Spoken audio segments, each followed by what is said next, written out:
जय श्री कृष्णा वैष्णवो। आज की हम वीडियो में आपको बताएंगे कि अपरस क्या होता है और अपरस किसका करना चाहिए। इससे पहले आपने हमारे चैनल को सब्सक्राइब नहीं किया है तो कृपया करके इसको सब्सक्राइब करें और आगे से आगे बढ़ाएं। और आज जो हम विशेष आपको बताएंगे कि आज पवित्रा वारस है, तो पवित्रा वारस को अपने गुरुदेव को ये पवित्रा कब धरानी चाहिए और कैसे धरानी चाहिए। आजकल जो वैष्णव करते हैं कि अपने जैसे गुरुदेव तक नहीं पहुंच पाते हैं और उनके चित्री जी होता है उस पर वो पवित्रा चढ़ा देते हैं, लेकिन ऐसा नहीं करना चाहिए। क्योंकि पवित्रा जो मूर्ति हो जो चित्र जी पे चढ़ाते हैं तस्वीर पे, वो एक लीला स्थल को चढ़ाते हैं कि लीला में पहुंच गए। लेकिन आप जब गुरु के नज़दीक हो तो आप कृपया जाके उनको पवित्रा चढ़ाइए, और अगर उनसे आप दूर हो तो उनका भाव लेके अपने ठाकुर जी को, अपने जो पुष्ट स्वरूप है उनको चढ़ाइए, तो वो पवित्रा वारस मानी जाती है। ऐसा नहीं है कि आप उनके चित्र जी पे, अपने उन पे फोटो पर उनको ये पवित्रा की जो चढ़ा देते हैं माला, ऐसा नहीं करना चाहिए। अब हम आपको बताएंगे कि अपरस किसको कहते हैं। अब कहते जो अपरस जो होता है, प्रथम वाणी का निरोध करें, काहे सो कि वाणी में का जो रस है अधिक सम्मासन से भगवत रस निकली जाए, तासो जितनी आवश्यकता होए बोले बिना चले उतना ही बोलो, ना तर चुप रहनो, विमुख जान के संभाषण करवे को बहिर्मुख होए, अनिस भगवत नाम को उच्चारण करत रहनो, एक क्षण ही भूलनो नहीं, ऐसे में को आवे। और तासो जितनी देर बातें करे वा को प्रसन्नार्थ, जितनी देर को भगवत नाम को अंतराय करो तत्क्षण आसुरावेश हो। इसमें जो बताया गया है कि पहले आप अपनी वाणी को सुधारो और वाणी का निरोध करो। आपको जितनी आवश्यकता है उसके हिसाब से आप बोलो, क्योंकि अधिक आवश्यकता से आप ज़्यादा बोलोगे तो आप बहिर्मुख हो जाओगे। अभी आजकल जो वैष्णव करते हैं कि मैं ये वार्ता जानता हूँ, मैं वो वार्ता जानता हूँ, मुझे इतना ज्ञान है, मुझे ये मधुराष्टक इतना याद है, ये फलाना ढिका, ऐसा कुछ जितना बोलोगे उतना आपके अंदर से भगवत वाणी का रस निकल जाएगा। इसमें क्या है कि मैं ये जानता हूँ और ये सामने वाला नहीं जानता है, ऐसा नहीं हो। आप अपने अंतरात्मा में उतारिए एक एक शब्द जो भगवत नाम का, जो अपने वेद हैं, शास्त्र हैं और जो हमारे महाप्रभु जी के जो ग्रंथ हैं, उनको आप अपने जीवन में अपनी अंतरात्मा में उतारिए और कम बोलने की कोशिश करिए, क्योंकि प्रकट किए रस जाए। आप जितना बोलोगे उतना आपके अंदर से रस निकलता जाएगा। इसलिए कोई अगर आपको आए, आपको जितनी ज़रूरत है उतनी बोलिए, उससे ज़्यादा आप मत बोलिए। इतना आप जितना ज़्यादा बोलोगे इतना भगवत नाम आपसे छूटता जाएगा। और इसमें क्या है कि भगवत नाम को अंतराय परो तत्क्षण आसुरावेश हो, और आप जितना आप प्रकट कर देंगे और वो सामने वाला तो सुधर जाएगा और आपके अंदर ये आवेश अहम आ जाएगा कि मैं इतना जानता हूँ और मैंने सामने वाले को सिखाया, तो आपके अंदर आसुरावेश आ जाएगा, असुरवेश। तो आप जितना हो सके उतना थोड़ा कम बोलना।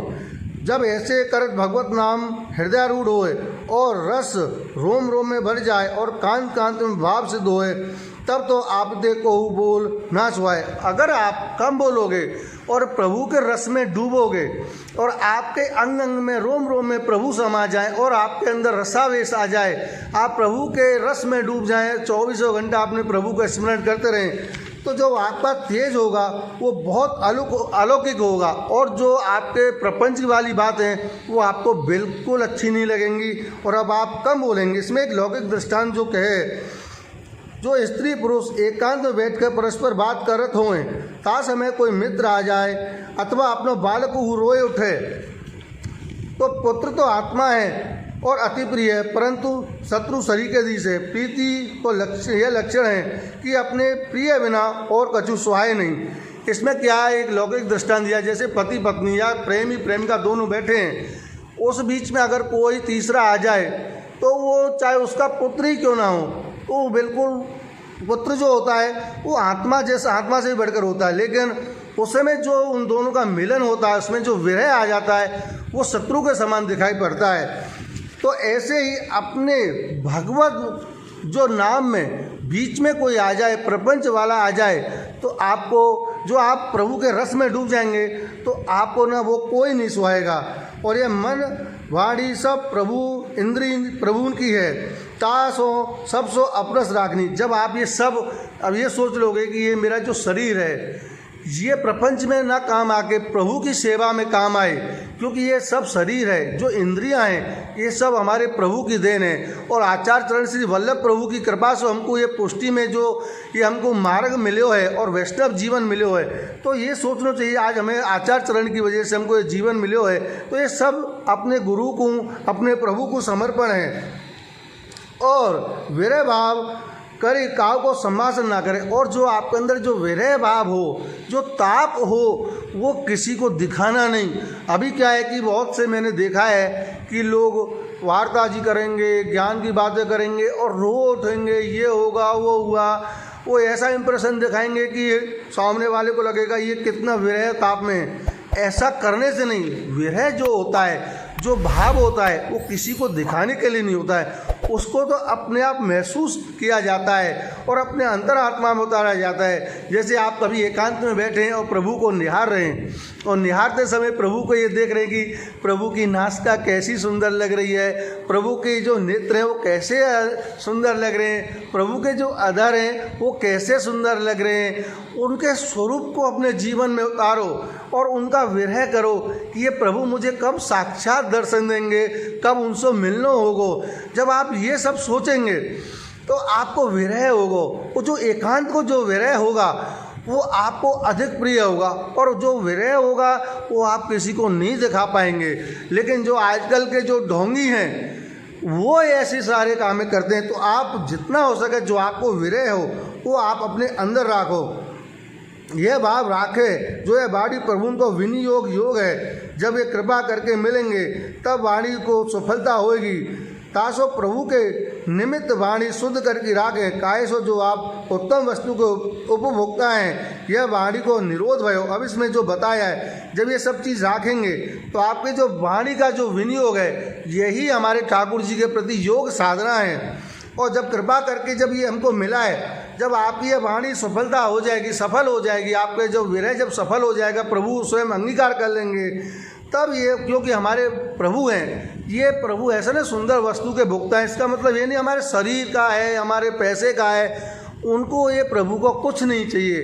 प्रभु को आपके अंदर की जो सुंदरता है, आत्मा की सुंदरता, मन की सुंदरता, ये वाणी की सुंदरता, जब ये आपकी सुंदर हो जाएंगे तो प्रभु इसी को अंगीकार कर देंगे। आपके देह को अंगीकार नहीं करेंगे, आपके पैसे को अंगीकार नहीं करेंगे। प्रभु जो सुंदर वस्तु को भोगता है वो आपके अहंकार को नष्ट करके जो आपके अंदर भाव विरह उत्पन्न होगा उसको अंगीकार करेंगे। जब ये अंगीकार हो जाएगा तब ये आपके वाणी का निरोध हो जाएगा। अब कहते हैं श्रवण का निरोध, कहते हैं श्रवण मनन निध्यासन, यह 3 दिशा कही हैं।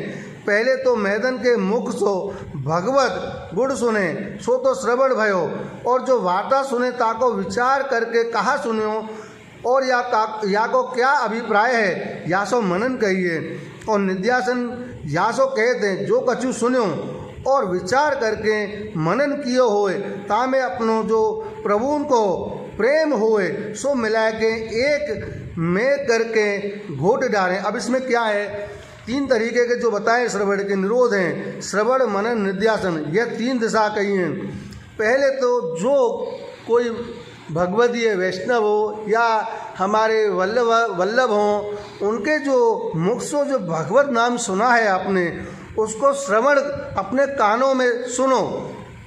फिर जो वार्ता सुन के जो आपने प्रभु को जो नाम सुनो वहाँ को विचार करना चाहिए कि हमने क्या सुने हुए हैं, या को अभिप्राय क्या है, या सो मनन कहिए। इसमें क्या है, जो आपने वार्ता सुनी है, वो जो आपके वल्लभ ने आपको जो वचनामृत किए हैं उसको अंतर आत्मा में मनन करना चाहिए कि हमारे प्रभु ने क्या बोला है और वो जो भगवती वैष्णव ने क्या बोला है। फिर जो कछु सुने हैं वहाँ को अपने मन में विचार करके, आपने जब मन में विचार कर लिया है कि उसको क्या है, तो उसके अंदर अपने आप में भाव उतारना चाहिए। और जो अपना प्रेम है वो महाप्रभु में हो, और जो अपना प्रेम है जो अपने अंदर आत्मा, जब आप ये तीनों तरीके के विचार करेंगे, उसका मनन करेंगे, अध्ययन करेंगे और भाव बढ़ाएंगे, उसमें जब प्रेम होगा वो अपने प्रभु के प्रति और ज़्यादा बढ़ेगा। और तीनों को एक करके मिला के, जैसे दवाई को 3-4 दवाई इकट्ठी करके उनको खरल करके पीस देते हैं और इकट्ठी बना के एक पुड़िया बना के उसको ले जाते हैं, ऐसे ही इन तीनों चीज़ों को मिला के अपने अंदर अपने उतार के प्रभु के प्रति जो आपका समर्पण भाव है, जो भाव है और जो विरह है, इनको अपने प्रभु श्याम सुंदर के प्रति प्रेम प्रकट करना चाहिए और उनके प्रति अपने नेत्रों से अश्रुओं बहा के प्रभु को रिझाएं, उनको मनाएं कि प्रभु आज मैंने आपको ये नाम सुनो और आज इतना आनंद आयो है जो आपकी लीला को, जो हमारे वल्लभ ने, हमारे आचार्यचरण ने जो हमको लीला को वर्णन किया या को भाव ही भयो है और हमारे अंदर ये रस प्रकट भयो है। तो आपको ये सब चीज़ अपने अंदर उतार के अपने श्याम सुंदर को सुनाना चाहिए और अपने अंदर जो रस प्रकट भयो वो आप प्रभु को रस आपको जताने लगेंगे और आपके अंदर अपने आप ही आने लग जाएगा। और फिर आपको जो प्रपंच की जो बात है जो मैंने अभी पहले आपको बताई वो आपको बिल्कुल नहीं सुहाएंगी और आप प्रभु के रस में उतरते चले जाएंगे। और आपको जो संग है, क्योंकि आप जब प्रभु के रस में डूबेंगे तो प्रभु आपका प्रपंच छुड़ा देंगे। प्रभु जब अपनी सेवा, मैंने आपको कई बार वीडियो में भी बोला है कि प्रभु जब अपनी भक्ति देते हैं ना तो वो 3 चीज़ देते हैं। पहले तो जो आपके सांसारिक सुख हैं, जो लौकिक, उसको छुड़ाते हैं और जो आपके सगे संबंधी जो प्रपंच वाले हैं उन सब से छुड़ा देते हैं, क्योंकि उनको प्रपंच की बात अच्छी नहीं लगती जो भगवती होते हैं। और फिर उसको देते हैं दारिद्रता। दारिद्रता दे के उसको देखते हैं कि ये कितने तक मेरे को भज सकता है, इसको कितने जो पैसे की और लौकिक की जो चाहत है वो देखते हैं। जब आप ये सब चीज़ उसको पार कर जाएंगे, प्रभु के प्रति समर्पण दृढ़ विश्वास हो जाएगा, तब प्रभु आपको अपनी कृपा देते हैं और रस प्रदान करते हैं। और जब आपको ये सब चीज़ आ जाएंगी तो आपका संग शुद्ध भगवत जी को, शुद्ध वल्लभ के साथ आपको मिलन हो जाएगा। जब ये शुद्ध मिलन हो जाएगा तो आपको कोई और प्रपंच वारों नहीं सुहाएगा और आपको प्रभु के प्रति इतना प्रेम हो जाएगा कि आपको 24 घंटे सोते जाते बैठते आपको प्रभु देखेंगे। यही अपना जो है ब्रज भक्तों का है। जो ब्रज भक्त देखो, एक होता है अनन्य, एक होता है फनन्य। जो ब्रज जन हैं वो फनन्य, उनको सिर्फ प्रिया प्रीतम श्री श्याम सुंदर और राधा रानी के अलावा और चंद्रावली जी के अलावा इन चीज़ों को उनको दूसरी चीज़ नहीं सुहावे। गोपी जन को क्या है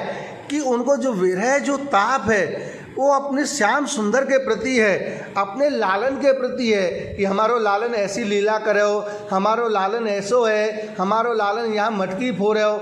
ये सब चीज़ अभी भी ब्रज में लीला को आज भी गुणगान करें और अपने जो अंदर रस है वो रस को उतारें। ये जो चीज़ मिलेगी असली ब्रज जन, जो बिरज जन होते हैं उसमें ये चीज़ देखने को मिलती है। आप कभी बिरज में किसी गांव में जाओ तो आपको वहाँ जो चीज़ मिलेगी ना वो ऐसे लाल लड़ाएंगे और आप उन कान्हा की बात छेड़ेंगे वो रो पड़ेंगे, क्योंकि उनको ना आप कोई प्रपंच की बात करेंगे तो बोल देंगे नहीं हमको प्रपंच की बात मत करो, हम कोई देवी देवता को ना जाने, हमारो जो है अपनो जो ठाकुर जी हैं और हमारी राधिका रानी है, टूक मिले रस को के सदा पीवन को जमुना जल पानी, हमें औरन की परवाह नहीं अपनी ठकुरानी श्री राधिका रानी। ये चीज़ है उनके ब्रज जन के। तो आप वैष्णव को क्या है कि ये तन धोने से अप्रस नहीं, बहुत से बोलते हैं कि मैं ये नहाता हूँ, इसने ये करता हूँ।